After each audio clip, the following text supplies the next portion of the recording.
Bonjour à tous, je suis très contente de vous retrouver pour ce nouvel épisode.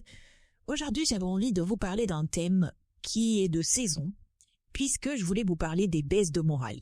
Alors, est-ce que ça veut dire qu'on n'a pas de baisse de morale le reste de l'année? Pas du tout, évidemment. On peut avoir des baisses de morale en été, en hiver, en automne ou au printemps, c'est pas le sujet. C'est juste qu'en hiver, il fait gris, il fait froid, on est souvent plus fatigué, on est enrhumé, on a les bouchées, on tousse. Bref, c'est souvent pendant cette période-là qu'on n'a pas trop le moral, qu'on a tendance à voir un petit peu les choses en noir. Et je me suis dit qu'un petit épisode avec quelques conseils pour lutter contre la baisse de morale, ça pouvait peut-être en intéresser certaines. Donc aujourd'hui, je vais vous donner 5 petits conseils, 5 petites astuces pour vous permettre de surmonter les baisses de morale. Premier conseil, c'est de s'aérer et de sortir. Simplement parce qu'en général, quand on n'a pas le moral, on a une forte tendance à s'enfermer, à rester chez soi. Souvent, limite, on a les cheveux attachés, on se maquille pas, on est en pyjama, ou en survêt, on n'a pas envie de bouger, on n'a pas envie de sortir, on n'a pas envie de voir du monde. Bref, en général, quand on n'a pas le moral, on s'enferme chez soi et on fait la tête, on boit du noir, on attend en général que ça passe. Ça peut prendre 1 heure, ça peut prendre la journée, ça peut prendre 2 jours, ça peut prendre 1 semaine. Ça dépend des cas et ça dépend de la raison. Mais en tout cas, à l'inverse, il faut s'aérer. Au contraire, on s'habille, on s'en fiche si on se maquille pas, si on se coiffe pas. Après tout, qu'est-ce qu'on s'en fout du regard des autres? On s'habille, on sort, on va au soleil s'il fait soleil ce jour-là, on va se promener en forêt, on va se promener au bord de mer si on préfère. En bref, on essaye de se changer les idées, on essaye de s'aérer l'esprit et en général, de sortir, ça fait du bien. Même si on sort seul, évidemment, mais de s'aérer l'esprit, d'aller se promener, d'essayer de penser à autre chose. Quand on revient chez soi, en général, ça va un petit peu mieux et ça a un petit peu un effet thérapeutique. Donc, premier conseil, c'est de s'aérer et de sortir. Deuxième conseil, c'est de prendre du temps pour soi. Et quand je dis prendre du temps pour soi, ça veut dire pour faire quelque chose qui nous plaît ou qui nous fait du bien. Par exemple, on peut se faire un masque de beauté. On peut se faire les ongles si on aime se faire les ongles. On peut, si on aime dessiner, passer une petite heure à dessiner. Regarder un bon film si on avait envie de voir le dernier film qu'on a acheté.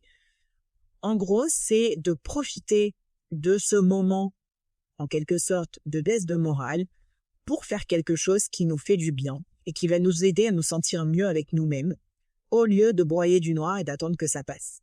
Ça permet du coup de relâcher la pression, d'être détendu, de se faire plaisir. On peut très bien aussi aller chez le coiffeur, aller faire du shopping, s'acheter quelque chose qui nous faisait envie, s'acheter une nouvelle fringue.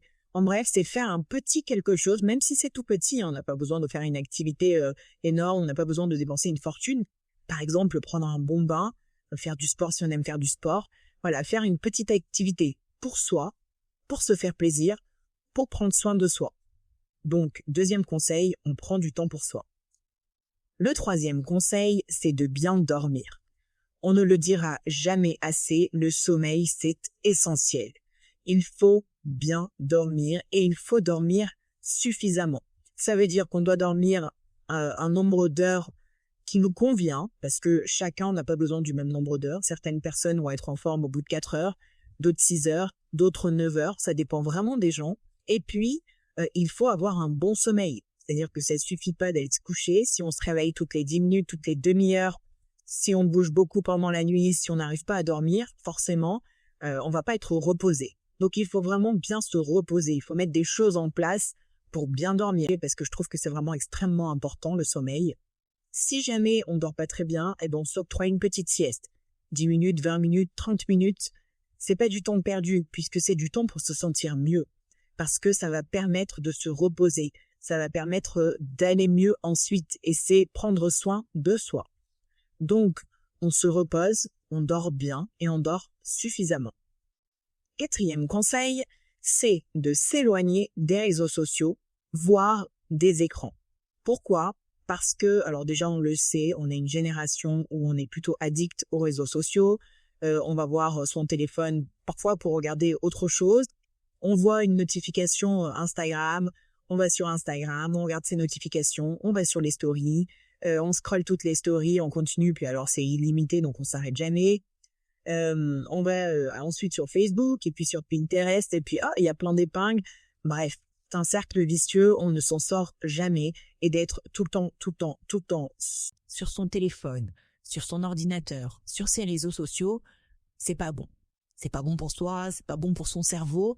Il faut au contraire le mettre en pause de temps en temps, s'éloigner des écrans, pour ses yeux aussi, c'est important. Donc on essaye plutôt de couper les réseaux, de couper les écrans, d'autant plus si on n'a pas le moral, parce que en voyant les activités des autres, les photos, les stories, etc., on risque de se sentir encore plus mal. Il y a des choses toxiques, il y a des choses néfastes aussi sur les réseaux, il faut savoir s'en protéger. Et si on est dans un jour où ça va pas et qu'on voit quelque chose qui nous met de mauvaise humeur, qui nous déprime encore plus, qui nous fait nous comparer à quelqu'un d'autre, etc., ça va être pire, ça va empirer. Donc il vaut mieux s'éloigner des réseaux quand on n'a pas le moral, s'éloigner de son écran. Au contraire, on met le téléphone d'un côté, on met son ordi de l'autre et on fait autre chose. Comme je l'ai dit tout à l'heure, on s'aère, on fait une activité. On peut faire une activité manuelle, on peut faire de la peinture, on peut faire du dessin, on peut faire du coloriage, on peut faire un jeu de société si on est avec quelqu'un. Vraiment, on s'occupe autrement, mais on s'éloigne un petit peu des réseaux. Et d'ailleurs, il est même conseillé tous les jours de faire des pauses et de ne pas toucher son téléphone pendant au moins 1 heure, 2 heures par jour. C'est-à-dire de vraiment prendre des moments tous les jours, même en dehors des baisses de morale, pour s'éloigner des réseaux sociaux et des écrans. 5e et dernier conseil, c'est d'écrire. Alors, vous prêchez une convaincue parce que je suis auteur, donc forcément l'écriture, ça me connaît un petit peu. Mais quand je dis écrire, je ne vous dis pas d'écrire un livre. Alors, si vous en avez envie, allez-y, foncez, c'est pas la question. Mais quand je dis écrire, c'est plutôt dans le sens extérioriser ce qu'on ressent ce jour-là, à ce moment-là. Ça fait du bien de coucher les mots sur le papier. Ça fait du bien d'écrire ce qu'on ressent. Ça fait du bien d'écrire pourquoi ça ne va pas. C'est comme si on prenait ce qu'il y avait à l'intérieur de nous et qu'on le sortait de nous pour aller mieux. Donc c'est thérapeutique. L'écriture a vraiment un aspect thérapeutique et peut vraiment nous faire du bien. Ça peut être sur une feuille volante, ça peut être sur un carnet spécial, ça peut être dans un journal si vous tenez un journal. Vous pouvez raconter votre journée, vous pouvez raconter votre semaine, vous pouvez écrire seulement 2 mots, vous pouvez écrire quelques phrases pour expliquer ce qui ne va pas aujourd'hui. C'est à vous de voir, on s'en fiche un petit peu. C'est pas la quantité qui va compter, c'est plutôt de sortir ce que vous avez en vous, de le coucher sur le papier et d'essayer en fait du coup de surmonter tout ça grâce à l'écriture.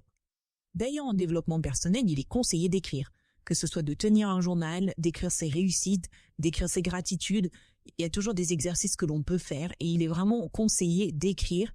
Et pour que ça ait encore une symbolique encore plus forte, vous pouvez écrire ce qui ne va pas sur un papier et le déchirer ou le brûler. C'est encore mieux, mais alors faites attention si vous êtes en appartement ou si vous êtes en train de vous balader dans une forêt, on prend ses précautions, mais c'est un aspect encore plus thérapeutique, c'est totalement symbolique d'avoir écrit sur un papier ce qui ne va pas et ensuite de le déchirer, de le broyer en 1000 morceaux comme si on s'en débarrassait. Donc, mon 5e conseil, c'est d'écrire. En conclusion, sachez qu'avoir des baisses de morale, c'est normal. Qui n'en a pas, franchement? On a tous des jours où ça va pas. On a tous des jours où on broie du noir, on a tous des moments où on a l'impression que tout ce qu'on fait, c'est de la merde, qu'on a l'impression qu'on n'avance pas, on a l'impression que rien ne va. C'est normal, je veux dire, on est humaine. Donc, il faut pas s'inquiéter. Il faut s'inquiéter si ça perdure parce que, évidemment, on peut être dans des cas plus graves, par exemple, de dépression. Mais des baisses de morale comme ça, de temps en temps, on en a toutes. Donc, il faut se dire, aujourd'hui, ça va pas. Aujourd'hui, je broie du noir. Aujourd'hui, je vois tout en noir. Je me sens cracra, je me sens trop grosse, j'ai l'impression que rien ne marche. Mais aujourd'hui, du coup, je vais prendre un bain. Je vais ensuite aller me promener en forêt. Je vais en profiter à ce moment-là pour écrire ce qui ne va pas sur un papier. Et puis, quand je rentrerai, je me ferai une petite manucure, par exemple. Donc, octroyez-vous une journée cocooning ou au moins une activité, si vous ne pouvez pas faire une journée entière, pour vous permettre de vous sentir mieux. Donc, ne vous inquiétez pas si vous avez des baisses de morale. C'est normal. On ne dramatise pas la situation. On ne s'en veut pas non plus, on culpabilise pas, parce que souvent on vous dit « Oh mais là, mais toi t'as tout pour être heureuse, t'as tout pour aller bien, t'as pas de raison d'aller mal aujourd'hui. » Ben si, on a aussi le droit d'avoir des jours où ça va pas. Et puis c'est pas parce que on est par exemple heureuse en couple, ou heureuse dans notre boulot, ou qu'on a des enfants, ou qu'on n'a pas de soucis d'argent, ou qu'on est en bonne santé, qu'on n'a pas le droit d'avoir des baisses de morale. C'est faux. Donc on culpabilise pas, on accepte. Voilà, c'est vrai, aujourd'hui j'ai pas de morale, et on s'octroie du temps. Donc je vous rappelle les 5 conseils. Premier conseil, on s'aère, on sort. Deuxième conseil, on prend du temps pour soi. Troisième conseil, on fait attention à son sommeil, voire on s'octroie une sieste si on en a besoin. Quatrième conseil, on s'éloigne des réseaux sociaux et des écrans. Et cinquième conseil, on écrit. J'espère que cet épisode vous sera utile. N'hésitez pas à partager dans les commentaires ou sur mes réseaux sociaux vos astuces peut-être pour lutter contre les baisses de morale et pour aller mieux. N'hésitez pas à vous abonner